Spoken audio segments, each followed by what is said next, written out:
ICI, naglabas na siya ng listahan, di ba? Pero wala akong tiwala sa ICI. Yung chairman dyan, sino ang pangalan niyan? Ano ba yan? Basta BFF din basta niya, siya. Wala yung chairman dyan, nakakasama namin yan. Nakakasama namin sa mga weekend gathering namin. Barkada talaga yan nila Bangag din at grupo.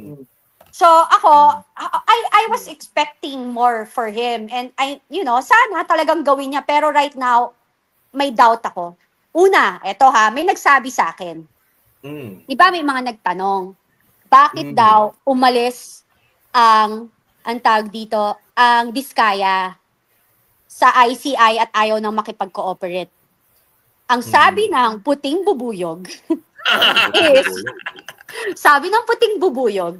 dahil daw, nung iniimbestigahan or tinatanong ang mag-asawa ni Boying Remulla, at yung chine-check, iniisa-isa yung listahan, ayaw niyang banggitin si Terence Calatrava.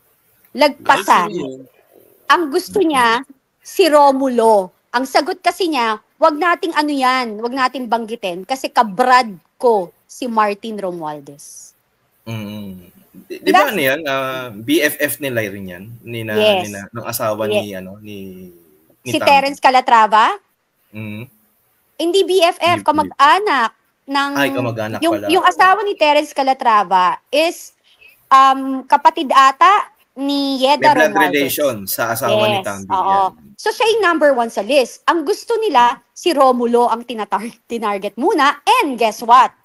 CLTG. Bongo related. CLTG? Yung construction company na related kay Bongo? Construction na Oo. Sa kamag-anak ni Bongo yan eh. Oo. Pero apparently, ang balita ko din, wala daw kasing pangit na mahanap dun sa CLTG na project. Lahat legal. So, yun. So, kaya nahihirapan sila. Then, kasi naano sila na bakit kami kinukuha ninyo lang kami information pero ayaw nyo kami bigyan ng protection. So, nakalata sila. Tapos biglang tinuturo na nila si Martin, tinuturo nila na magkasabwat si Martin tsaka si Saldi kasi based on dun sa kwento ng mga binibigyan nila ng pera, gagawin pa nilang parang state witness si Martin.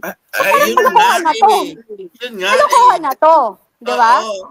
Yun yung sabi nila. Ay, pucha, kalokohan na to. Yan yung mas malaking mga napakinabangan. Tapos kami ngayon yung mababawian ng gamit, kami ngayon makakasuhan, na kami, negosyante lang naman kami, na kailangan namin makisama, kami pa naglalabas ng pera, or else mawawalan kami ng negosyo, mawawalan ng trabaho yung mga empleyado namin. Etong mga to, laway at pananakot lang ginagawa para magkapera, kumukubra lang.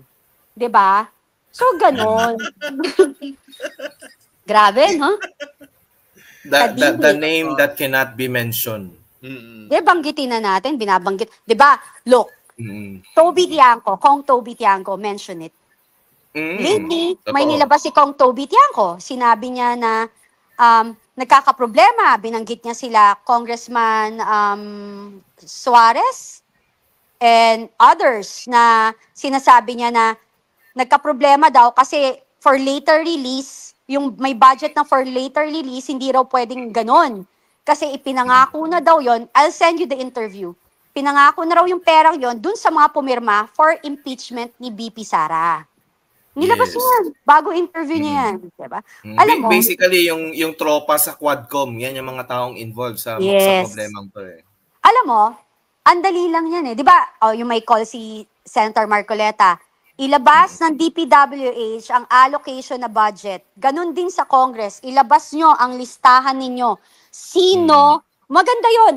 Ilabas natin yung mga lahat ng congressman, magkano ang binigay na budget bawat congressman. Doon pa lang makikita mo na. Yung, di ba? Oo, doon makikita mo sino yung sinasabi nilang pinarkingan or whatever. May bago pang ang word silang ginamit ngayon eh. Ano yun? I forgot na eh. Basta hanapin ko later. Basta may parking and something. Parking kasi yan, di ba? Kita mo. Doon na lang sa distrito ni Martin, ang laki ng nilagay. Nakita mo ba may development na malaki? Wala. Ghost. Diba Ghost? Naging Casper. Ang kalsada nga dyan, kasi nag-drive na ako dyan sa Leyte, Diyos ko. Oo. Hindi, eto pa. O, di ba? Kitang-kita nyo na. Alam naman natin lahat to, pre-orchestrated. This is the best heist in the Philippines. Until now, hindi pa rin ako naniniwala na, kunwari, kakasuhan, di ba, kinasuhan nila si Saldico. Kunwari, dinidiin nila si Saldico. Sabi nila, 20 billion ang naano ni Saldico, 'di ba? Imagine mo, Saldico lang yan, 20 billion. Eh sila, magkano? Paano pa yung iba?